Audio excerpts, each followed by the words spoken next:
Hello guys, आज मैं इस वीडियो में क्लास 10 मैथ्स के रिवीजन सेक्शन का एक्सरसाइज R1 की जितना भी क्वेश्चन है इसी वीडियो में कराऊंगा। और वीडियो को शुरू करने से पहले प्लीज़ आप लोग मेरे चैनल को सब्सक्राइब कर दीजिए और बेल आइकन को भी दबा दीजिए ताकि मेरी आने वाले वीडियो का नोटिफिकेशन आपको मिल सके। और गाइस, मैं इस चैनल में क्लास 10 मैथ्स का फुल कोर्स कराऊँगा, तो प्लीज़ सब्सक्राइब करके रखिएगा। तो आइए शुरू करते हैं। देखिए क्वेश्चन ने क्या कहा है। फर्स्ट क्वेश्चन मैंने लिख के रखा है, which of the following ratios are proportion. Question ने क्या कहा है मैं समझाता हूँ। क्वेश्चन ने कहा है कि यहाँ हमें 4 क्वेश्चन दिया हुआ है और चारों में से कौन कौन सा इन प्रोपोर्शन में है। तो प्रोपोर्शन में है कैसे हम चेक करेंगे, तो देखिए एक एक करके करते हैं। आंसर नंबर 1 फर्स्ट पार्ट करते हैं। दिया हुआ है 12:21 एंड 32:56। अभी इस रेशियो को हम ऐसे लिख सकते हैं, 12 को ऊपर में 21 को नीचे। अभी इसको देखते हैं किसी नंबर से जाता है कि नहीं। 3 से जाता है। 3 से 4 टाइम्स 12 में और 3 7 21 7 टाइम्स। तो इसको लिखने से हमें मिला 4/7। अभी और नहीं जाएगा क्योंकि 7 इज़ ए प्राइम नंबर, सो और नहीं जाएगा। तो हम इसको देखते हैं नेक्स्ट वाला को। देखिए अभी 32/56 32/56 रेशियो को हम इस तरह लिख सकते हैं, इसलिए मैंने लिख लिया। अभी इसको 2 से काटते हैं। 2 से 32 में 16 टाइम्स, 2 से 5 में 2 टाइम्स, 16 में 8 टाइम्स, 2 से 16 में 8 टाइम्स, 18 में 28 में 14 टाइम्स। अभी फिर से 2 से जाएगा। 2 से 8 पे कितने टाइम्स, 4 टाइम्स, और 14 में 7 टाइम्स। तो बाकी क्या रहा, ऊपर में 4 नीचे 7। तो देखिए इन दोनों का रेशियो को हमने छोटा किया तो 4/7 आया, इसको भी छोटा किया तो 4/7 आया। तो मतलब दोनों इक्वल है, तो इन प्रोपोर्शन में है। तो लिख लेते हैं therefore 12:21 and 32:56 are in proportion.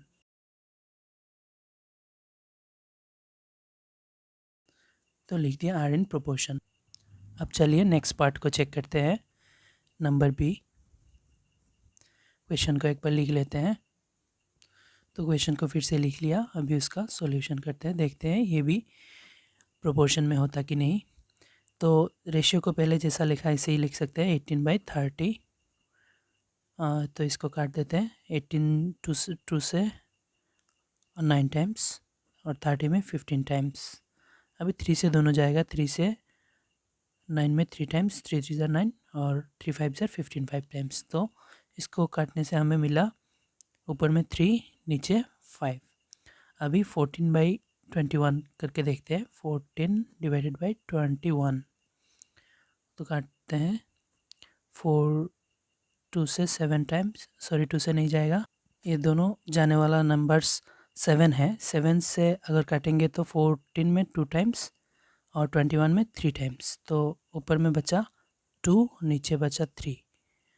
अब देखिए इसमें 3/5 और इसमें 2/3 है, तो इन दोनों में इक्वलिटी नहीं है, दोनों अलग अलग है। तो इसलिए हम इसको कह सकते हैं कि देयरफॉर ये प्रोपोर्शन में नहीं है।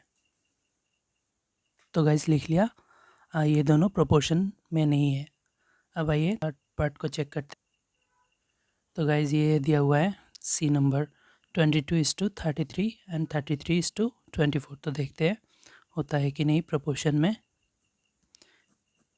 तो इसको हम ऐसे लिख सकते हैं 22/33, जैसे कि बाकी क्वेश्चन करके आए हैं। तो मैं देख रहा हूँ इसमें क्या जाता है, 11 2 टाइम्स और इसमें 3 टाइम्स। 11 2 ज़र 22, 11 3 ज़र 33। तो ये बच्चा ऊपर में 2 नीचे 3, और उसको भी करके देखते हैं 33/24। तो इसमें क्या जाता है, तो देखो लिख लिया 33/24। तो ये दोनों कौन सा नंबर से जाता है, ये मैंने देखा है 3 से जा रहा है। 3 से 3 11 ज़र 33 और 3 8 ज़र 24। तो 11 एक प्राइम नंबर है और नहीं जाएगा, तो इसलिए हम लिख लेते हैं 11/8। तो दोनों का इक्वल्स में अलग अलग नंबर्स आ रहा है, अलग अलग फ्रैक्शन आ रहा है, तो ये भी इन नॉट प्रोपोर्शन। तो मैं लिख लेता हूँ ये प्रोपोर्शन में नहीं है। तो गाइस थर्ड को भी चेक कर लिया और हमें मिला 22:33 and 33:24 are not in proportion.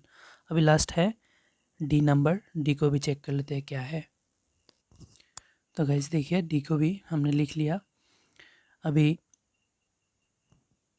Check करते हैं इसका रेशियो को हम छोटा करके देखते हैं। तो पहले जैसे लिखा था 24/28। तो देखिए गाइस इस रेशियो को हम ऐसे लिख सकते हैं, तो इसको हम काटते हैं। अभी मैं देख रहा हूँ 2 से जाएगा 12 टाइम्स, ये भी 2 से जाएगा 14 टाइम्स, फिर से जाएगा 2 से 6 टाइम्स और इसको 7 टाइम्स। अभी और नहीं जाएगा क्योंकि नीचे प्राइम नंबर आ गया, ऊपर में 6 बचा, नीचे 7। अभी इसको भी चेक कर लेते हैं। चलो 20/25। तो 20 में 10 5 से काटते हैं, 5 से 4 टाइम्स, इसमें 5 में 5 टाइम्स। अभी नीचे आ गया प्राइम नंबर और नहीं जाएगा, ऊपर में बचा 4, नीचे बचा 5। अभी देखिए दोनों का इक्वल में जो नंबर्स है, फ्रैक्शन है, वो अलग अलग है, तो इसीलिए ये भी प्रोपोर्शन में नहीं होगा। फिर से लिख लेते हैं, ये दोनों प्रोपोर्शन में नहीं है। तो देखिए गाइस लिख लिया 24:28 and 20:25 are not in proportion. अब देखिए गाइस क्वेश्चन नंबर 2 को मैंने लिख के रख दिया। अभी देखिए क्वेश्चन ने क्या कहा है, which of the following sets of numbers are in proportions. तो क्वेश्चन ने ये कहा है कि ये जो नंबर्स दिख रहे हैं ये सब कौन सा प्रोपोर्शन में है, यहाँ हमें चेक करना है। तो एक एक करके करते हैं। चलिए फर्स्ट में नंबर 1 चेक कर लेते हैं। आंसर नंबर 1, तो ये हमें लिखा है 2,6,6,8। तो ये चारों नंबर प्रोपोर्शन में है या नहीं, वो कैसे चेक करेंगे। तो ये चेक करने का एक तरीका है, सिंपल सा, वही हम अप्लाई करेंगे। देखिए फर्स्ट एंड लास्ट वाला हम मल्टीप्लाई करेंगे और बीच का दोनों भी मल्टीप्लाई करेंगे। अगर इक्वल आया तो ये चारों प्रोपोर्शन में होगा, अगर इक्वल नहीं आया तो प्रोपोर्शन में नहीं होगा। तो कर लेते हैं। देखिए ये दोनों एक साइड में रखते हैं, 2 × 8, देखते हैं कितना होता है। 2 × 8 16 हो रहा है। और इन दोनों को भी रखते हैं, कमा, ये दोनों 6 × 6, ये बीच का दोनों है और इसका आंसर निकाला है 36। अभी देखिए एक 16 हुआ, दूसरा 36। अभी 16 नॉट इक्वल है 36 का। देखिए दोनों का आंसर अलग अलग आया, तो ये प्रोपोर्शन में नहीं है। तो हम लिख लेते हैं देयरफॉर ये चारों प्रोपोर्शन में नहीं है। तो गाइस मैंने लिख दिया ये चारों आर नॉट इन प्रोपोर्शंस। अभी नेक्स्ट वाला चेक करते हैं, सेकेंड पार्ट का आंसर पहले लिख लेते। दिया हुआ है 10, 20, 30, 60। ये चारों प्रोपोर्शन में है या नहीं। पहले पार्ट जैसे किया वैसे ही करेंगे, फर्स्ट और लास्ट मल्टीप्लाई करेंगे। कर लेते हैं 10 × 60, इक्वल आया 6 1 ज़र 6 और दोनों के साथ 2 0 है, 600 हो गया। अभी बीच का दोनों करेंगे 20 × 30, 2 3 ज़र 6 है और दोनों के साथ 2 0 है, 600। अभी देखिए इन दोनों का इक्वल आ गया, 600 और 600 दोनों इक्वल है। इसका भी 600 है इक्वल, उसका भी 600 है। अभी दोनों का इक्वल आया तो क्या होगा, ये चारों प्रोपोर्शन में होगा। तो लिख लेते हैं therefore 10, 20, 30 and 60 are in proportions. तो गाइस सेकंड वाला पार्ट लिख लिया, ये चारों आर इन प्रोपोर्शंस। अभी थर्ड वाला देखते हैं। तो ये चारों प्रोपोर्शन में है या नहीं, अब चेक करते हैं। अब देखिए गाइस इन दोनों को मल्टीप्लाई कर लेते हैं। P एंड Q मल्टीप्लाई करने से क्या होता है देखते हैं। P × ये Q स्क्वायर है, Q स्क्वायर। तो P and Q square multiply करने से मेरा आ रहा है P एंड Q स्क्वायर। तो अभी बीच का दोनों मल्टीप्लाई करते हैं, कमा, PQ है और P स्क्वायर है, Q है। तो ये दोनों मल्टीप्लाई करने से मेरा आंसर निकल आ रहा है P एंड P स्क्वायर मिलके P क्यूब आ रहा है और Q मिलके Q स्क्वायर आ रहा है। अब देखिए ये दोनों दिखने में इक्वल नहीं है, तो हम लिख लेते हैं ये दोनों इक्वल नहीं है। P Q square not equal है इसका पी क्यू स्क्वायर, तो हम लिख सकते हैं देयरफॉर ये चारों प्रोपोर्शन में नहीं है। तो गाइज लिख लिया, ये चारों P Q and P square Q square and Q square are not in proportions. अभी लास्ट पार्ट है फोर्थ, ये इस क्वेश्चन का फोर्थ पे हम करके चेक कर लेते हैं। दिया हुआ है क्वेश्चन 6, 20, 4, 30, ये चारों प्रोपोर्शन में है कि नहीं चेक करना है। तो अप टू थर्ड तक जितना जैसे किया है वैसे ही करेंगे। फर्स्ट और लास्ट को मल्टीप्लाई कर देते हैं, 6 एंड 30, 6 इंटू 30 मिला के कितना होगा, 6 3 ज़र 18, साथ में 0 है 0, और बीच का दोनों 20, यहाँ कर लेते हैं 20 इंटू 4, ये दोनों किया ये, और ये दोनों कर रहा हूँ 20 इंटू 4, 2 4 ज़र 8, और साथ में 0 है 80 हो गया। अभी देखिए ये और ये दोनों इक्वल में नहीं है, 180 नॉट इक्वल है 80 का, तो अभी इक्वल नहीं है तो क्या होगा, तो ये हो जाएगा हमारा नॉट इन प्रोपोर्शंस। तो लिख ले, अभी क्वेश्चन नंबर 2 भी ख़त्म हो गया। नाउ 3 स्टार्ट करते हैं। अब गाइस तीसरी क्वेश्चन को देखो, इस क्वेश्चन ने क्या कहा है, फिल इन द ब्लैंक्स को फिल करना है। तो फर्स्ट पार्ट ने क्या कहा है देखते हैं, चलो।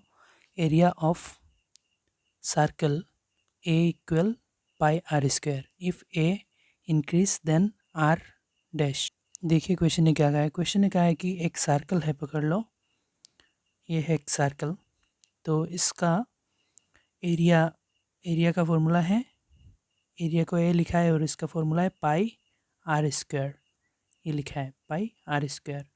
अभी देखो क्वेश्चन ने बाद में क्या कहा है, अगर एरिया इंक्रीज हुआ तो आर क्या होगा, तो आर क्या है, रेडियस है, इसको आर कहा जाता है रेडियस को। तो एरिया मतलब ये अंदर का जितनी भी एरिया है उसको एरिया कहा जाता है। अगर आर इंक्रीज़ हुआ, एरिया इंक्रीज़ हुआ, देखिए अगर ये सर्कल का एरिया थोड़ा बढ़ा देता हूँ तो आर क्या होगा, आर भी तो इंक्रीज़ होगा। आर कब कहा जाएगा, जब ये रेडियस होगा तो ये साइड तक आके लगेगा तभी तो आर होगा। तो एरिया बढ़ेगा तो आर भी बढ़ेगा, तो हम लिखेंगे if A increase then R is also increase, R is increase. इसके बाद क्या कहा है, if R decrease then A dash. R decrease हुआ तो पकड़ लो ये सर्कल है और आर को कमा दिया गया, पकड़ लो ये दूसरा वाला सर्कल यहाँ पे कर लेता हूँ। तो आर पहले देखो यहाँ तक था, पकड़ लो यहाँ तक था, अभी कमा के यहाँ पे लेकर आ गया। तो रेडियस कब होगा, जब सर्कल का एकदम सर्कमफेरेंस तक लगेगा, मतलब साइड तक लगेगा, तो तभी तो आर कहलाएगा।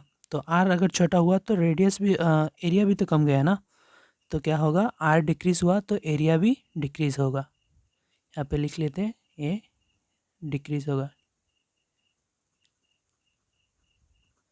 देखो अगर ए इंक्रीज़ हुआ तो आर भी इंक्रीज़ होगा, आर डिक्रीज़ हुआ तो ए भी डिक्रीज़ होगा। तो ये फर्स्ट पार्ट ख़त्म हुआ है। नेक्स्ट देखते हैं क्वेश्चन ने क्या कहा है, relation between distance D and time T of moving car is as given in the following. तो क्वेश्चन ने कहा है कि एक मूविंग कार, चलता हुआ गाड़ी का डिस्टेंस और टाइम का रिलेशन ऐसा है, अगर टाइम 1 हुआ तो डिस्टेंस 4, टाइम 2 हुआ तो 8, टाइम 3 हुआ तो 12। देखो टाइम एक एक करके बढ़ रहा है और डिस्टेंस 4 4 करके बढ़ रहा है, तो इसका रिलेशन क्या हुआ, डायरेक्टली प्रोपोर्शनल।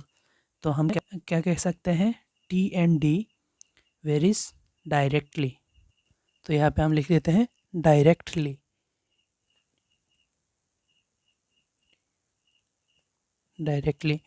अभी नेक्स्ट क्या कहा है, इफ़ टी इक्वल 6, तो अगर टी 6 हुआ तो ये कितना होगा। तो देखो यहाँ पे 1 को 4 हो रहा है, 2 में 8 हो रहा है, 3 में 12, 4 में 16, मतलब 4 4 करके बढ़ रहा है, 5 में 20, तो 6 में तो 24 होगा, 24 होगा।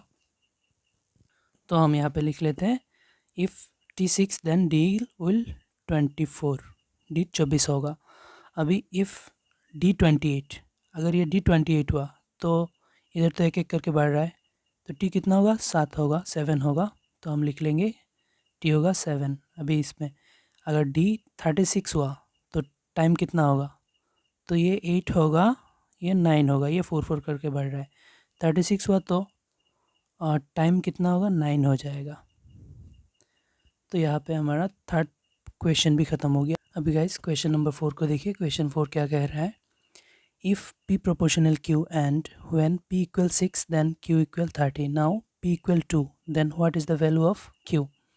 तो ऑप्शन दे रखा है, कौन सा सही होगा ये हमें बताना है। तो देखिए क्वेश्चन ने क्या कहा है, p प्रोपोर्शनल q मतलब p बढ़ेगा तो q भी बढ़ेगा, जिस हिसाब से p बढ़ेगा उसी हिसाब से q भी बढ़ेगा।